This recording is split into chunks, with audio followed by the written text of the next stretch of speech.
someone calls me, I think it's Johnny, my agent, to say, it's fantastic you've made the shortlist. And then you say to yourself, now I must say, that's enough. I am content with this. I'll be satisfied just to be on the shortlist. I want no more. I'm not going to think I'm going to win because that's madness. I'm perfectly happy with this. And I knew I was not going to win for 5 weeks. But every now and then I'd have one or two turns. Another good review would come up. And I'd think to myself, this is getting very, very tense. And then I'd fight back this sense, no, I could win. Why shouldn't I win? I could win. But managed to talk myself wonderfully out of it by the day. And I was very calm that day. I thought, well, I'm not going to win and I'm happy with this. And I was the calmest person at my table. In fact, when Sir Andrew Motion announced the winner on the Booker Prize night, and there's an event, he mentions each of them, this had this quality, this had that qualities and that qualities. But the winner of the 2010 Man Booker Prize for Literature, a book which is, and then he describes the book, and he went through various adjectives which could have described any of them, but then he hit the word plangent. And until then, I was fine. I was not going to win. I was fine. I was composed. I was fine. And then all the blood left my body. I thought, this is mine. The Booker Prize started in 1969. It was the idea of Tom Mashler, who was the boss of Jonathan Cape, then an independent publishing house, who bemoaned the fact that literary fiction didn't really sell in large quantities. And was there something that the publishing world could do to generate more interest and therefore more readers, more sales? And he had noted the success in France of the Prix Goncourt. The winner of the Prix Goncourt, which is for sort of best novel of the year, could sell 300,000 copies the moment it was announced. And he thought, gosh, could we have a British Prix Goncourt? Now, Cape had been Ian Fleming's publisher, and Ian Fleming was a great friend of the chairman of a company called in those days Booker McConnell. It had sugar interests in the Caribbean, also tarmac, I think, in Trinidad. Anyway, it was an old colonial trading company. And Ian Fleming used to play golf at Sandwich with the chairman. But when James Bond had taken off, he bemoaned the fact that with income tax levels going up into the 80%, that he was actually getting very little from what his books were earning. And Jock Campbell, the chairman, said to him, it's interesting, isn't it? I'll talk to my finance director, who's an accountant, and just see what he has to say about this. And they came back with an idea. And what happened in the end was that Booker set up a division called Booker Books, and they bought Ian Fleming, Georgette Hare, Agatha Christie, and a number of other writers' copyrights. And they set up a business which proved to them enormously profitable during the 60s. Tom Mashler, knowing about this because of Fleming's involvement with Cape, said to Booker, how about putting some of that money back? Why don't you fund a literary prize? We could call it the Booker Prize. You get the publicity and we can make it into something that will sell books. That happened. 1969, it started. Judges included people like Dame Rebecca West, and it was won by a novelist called P.H. Newby, who was the head of Radio 3 of the BBC, and they had a great reception and all the rest of it, and it didn't have the slightest effect on the sales of books. However, it had been launched.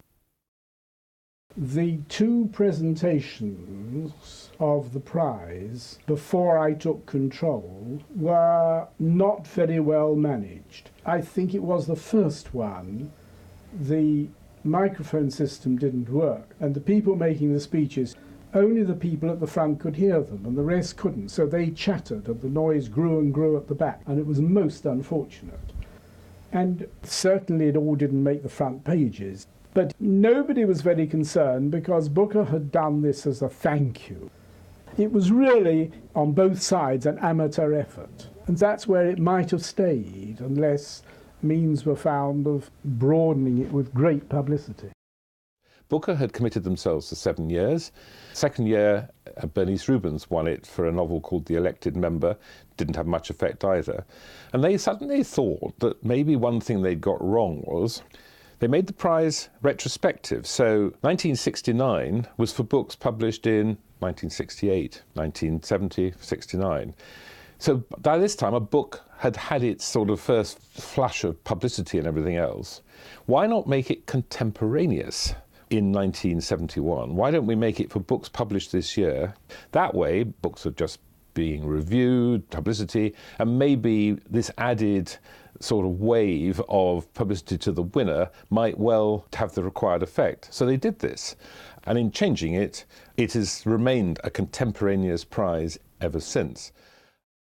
And it took some years before we settled down to the whole business of turning it into a prize which had a chance of reaching the heights without us having any idea of the heights it would reach.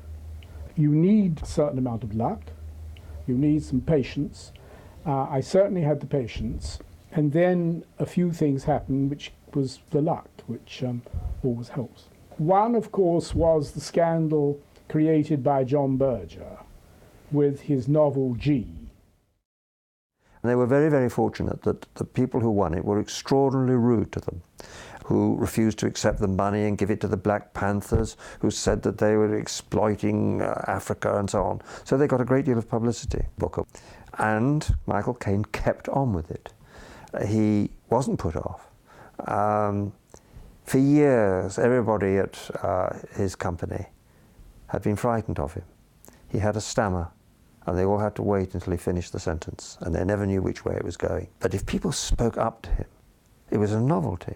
If people were rude and not this terrible politeness that surrounded him, it was really rather refreshing. I was literary editor of the Times and knew Tom Mashler quite well. And in '74, he asked me if I'd like to be chairman of the judges of the Booker. But by this time, it was sort of 5 years old. It was making a lot of waves within publishing, but it still hadn't broken out nationally or to the public. My fellow judges that year, there were just three of us, was A.S. Byatt, later to go on to win the Booker Prize with Possession, and Elizabeth Jane Howard, novelist, married at that time to Kingsley Amis. And Martin Goff, who was the administrator of the prize, got us all together. We had lunch, and he said, you'll have about 60 books to read. They start coming in so-and-so, and you need to produce a shortlist on this date, and then etc. And he just organised it. Anyway, we started reading. One of the novels that year was actually by Kingsley Amis, called Ending Up. And when we met to choose the shortlist, Jane Howard, who I could see was under enormous stress from her marriage to Kingsley, announced very early on in the discussions that she thought that Kingsley Amis's Ending Up was one of the best novels of the year. Indeed, it was his best novel ever, and that it should definitely go on the shortlist. And I thought, oh my God, this is going to make a big row, isn't it? A judge puts her spouse's novel on the shortlist. Yes, you can see the headlines, can't you? So I then said to Martin Goff, what do you think? And he said, it's entirely up to you, Mr. Chairman. Typical. So I said, okay. So at that meeting, we produced a shortlist, and we knew there would be some flack because of the Kingsley Amis being on it, but we could cope with that.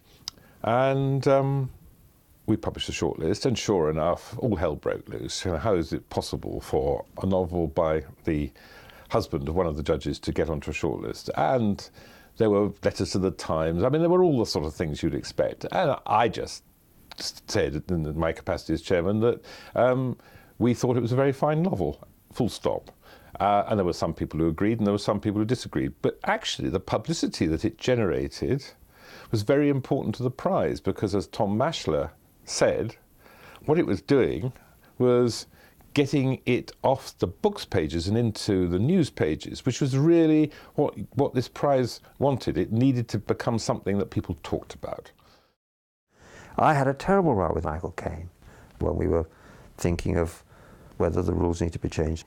What we did was to give, I think it started off with £5,000, and then the 10th year became 10, and the 15th year was 15,000, and went up.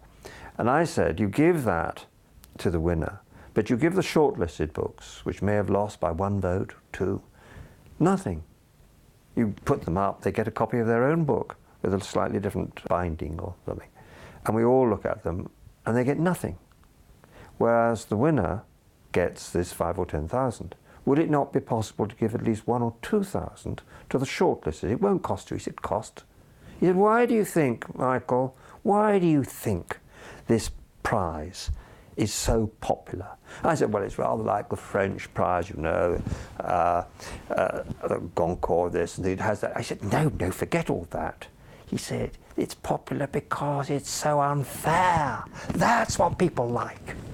And that's what we had the row about. He won, but nowadays you will see that the shortlisted get some money. I've always taken the view that the most important thing about Booker is the shortlist and not the winner. What really matters is the recognition an author gets, quite apart as the years went by from the enormous sales, extra sales they got, by being on the shortlist. Because I became more and more convinced as time went by that all sorts of bits of luck or chance or difference with other judges or something influenced the final choice of winner. And that at the moment when the 6 books were chosen, that's what those judges on the whole really thought were the 6 best novels that year. So that it was the more important part of the competition. But judges have resigned in the past. If you go back to the early years, Malcolm Muggeridge was one of the judges, and he was so appalled when he discovered how much sex there was in English fiction that he wrote to and resigned and said he couldn't take it any longer. There was just too much sex about. Who else? Oh, Nicholas Mosley, no mean slouch as a novelist himself, resigned because he couldn't persuade the other judges the value of a novel by Alan Massey about Vichy, which he thought was one of the most remarkable books he ever read, and he felt that if they couldn't recognise that, he was never going to reach agreement. So he resigned halfway through, and then that year there were just 4 judges and not 5. When David's story won for Savile, the judges included Mary Wilson, the then wife of the Prime Minister. She had begun to get a little bit tired, as Malcolm Muggeridge did, of the amount of sex that was beginning to appear in novels, and was sort of leaving it to the other 2 judges. And they could not agree, and she didn't want to vote. And we got to a total stalemate. And eventually, one of the 2 other judges said, well, I'm in favour of one of the 2 books. And the other one said, I'm in favour of David's story. The only thing we can do is, and this has never been revealed before, is to toss for it. And they spun a coin. And that was the winner. It was very funny sort of judging with Mary Wilson, Harold Wilson's wife, because one book she particularly liked, and she said to me, I think this is very good. And I said, well, Kafka's done it all already. And she said, who is Kafka? So it was very difficult sort of with somebody like that, because you hadn't any of the preconceptions to work with. And then there was one book I very much liked by Julian Rathbone, and I fought tooth and nail and finally got it on the shortlist. But she absolutely refused to consider it as a winner. And I said, why are you so much against this book? And she said, well, it's about cannibalism.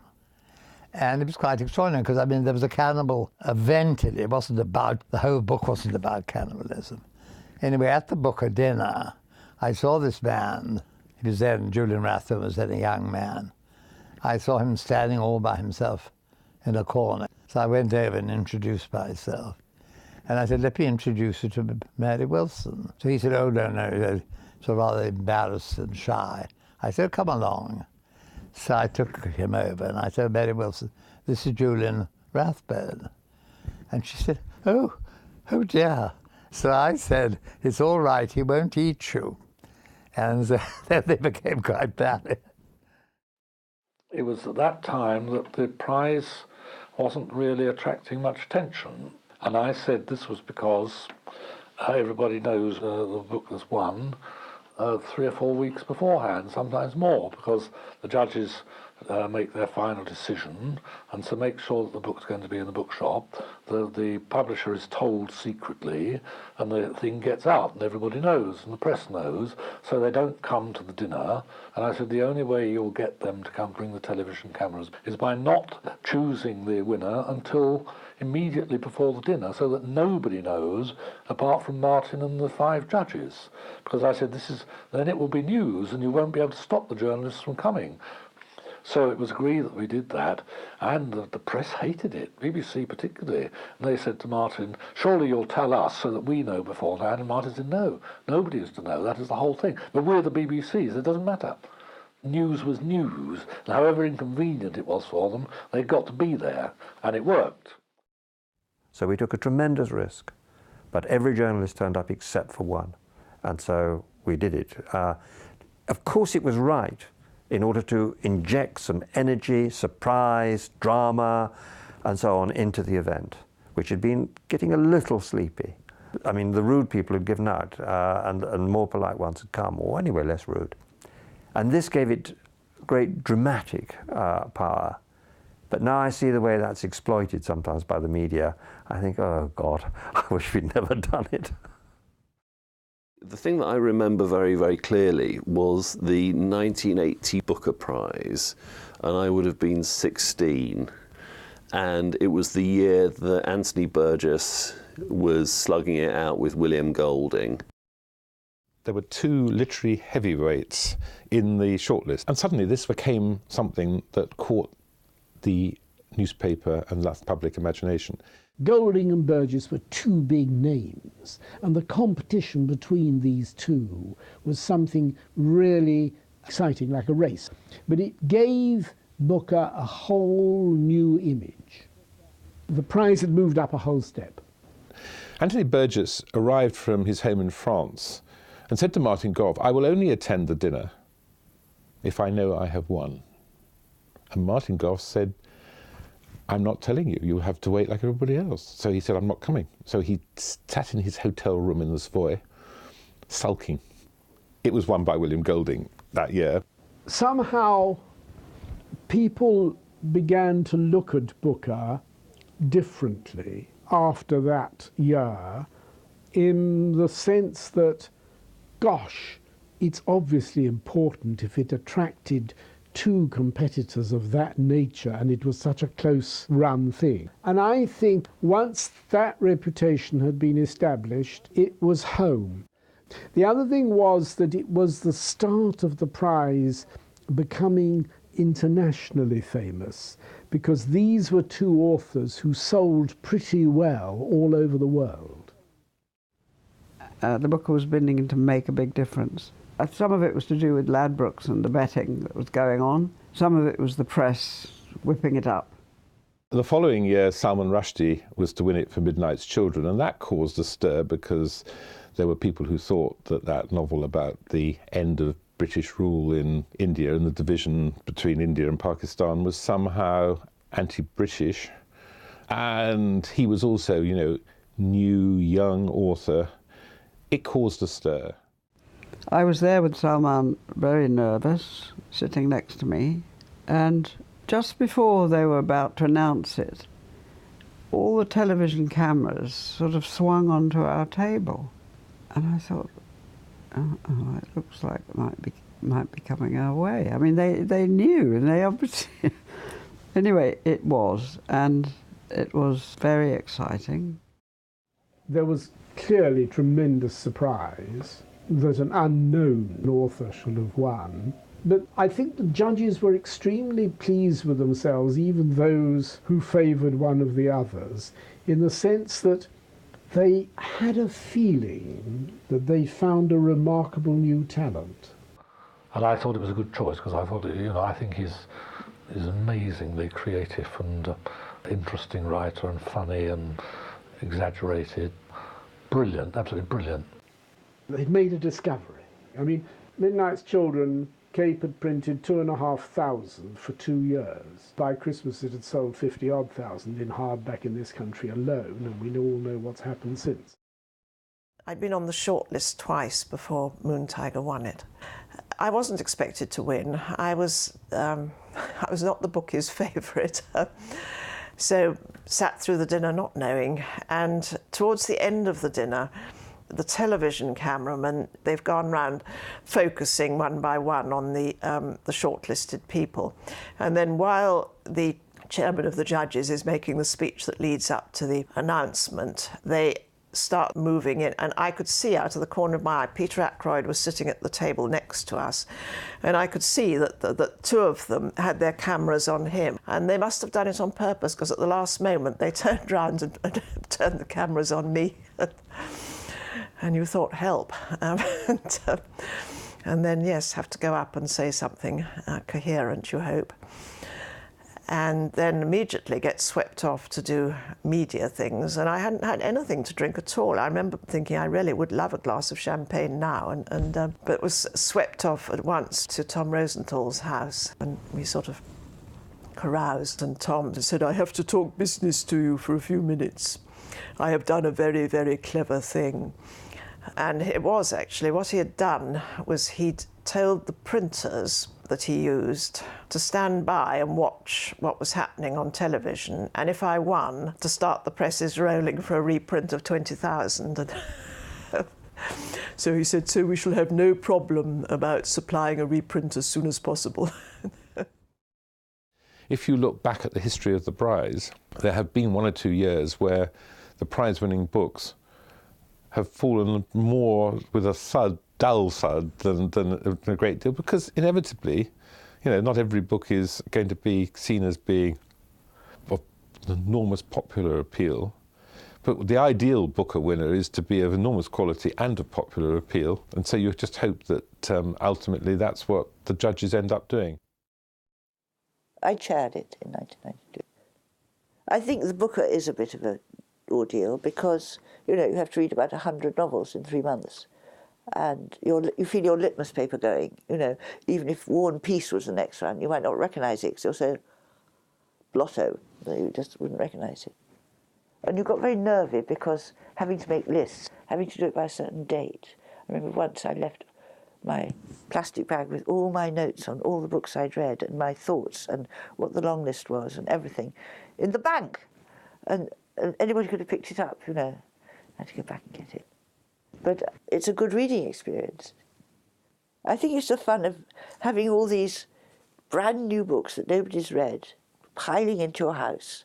And also, it's reading for duty, but reading is a pleasure. So you can say, I'm going to work now, and it means lying on your bed and reading a shiny new book. I mean, it's not bad, is it?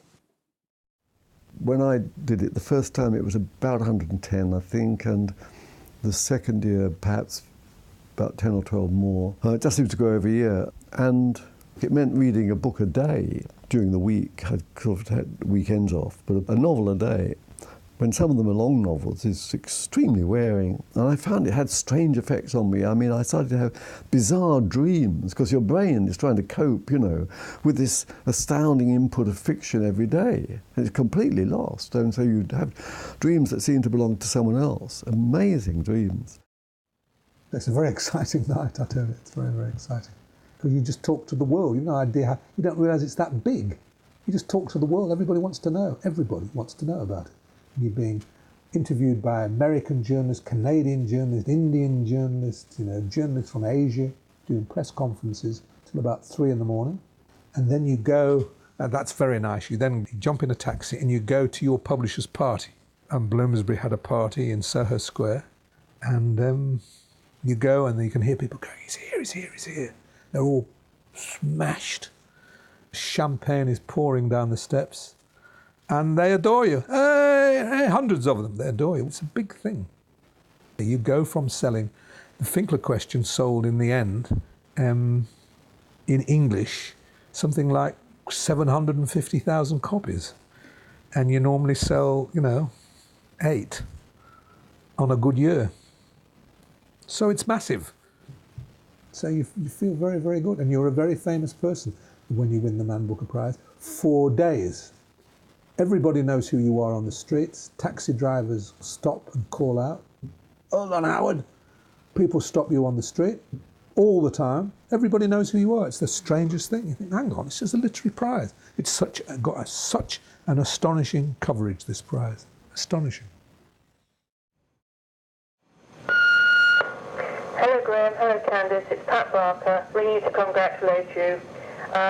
It's great news, I'm overjoyed, but get back to the river as soon as you can, because the river is what will save you from it all. And if all else fails, change your telephone number. But very well done, you deserve it. Bye.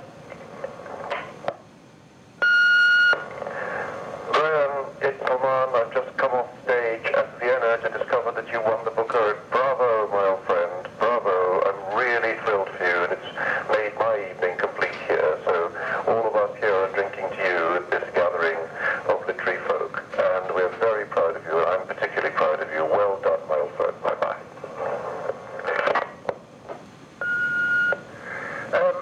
Hello. It's a message for Candice. Hello, Candice. This is Patrick here. I just wondered if you'd like me to bring my wheelbarrow down to the Lamb and Flag and shovel himself up off the floor. I do have a wheelbarrow in Covent Garden that I keep for passport purpose, and so I'm at your disposal. And really, though, the subtext here is, of course, to say huge, massive congratulations. I'm delighted. We're all delighted here in New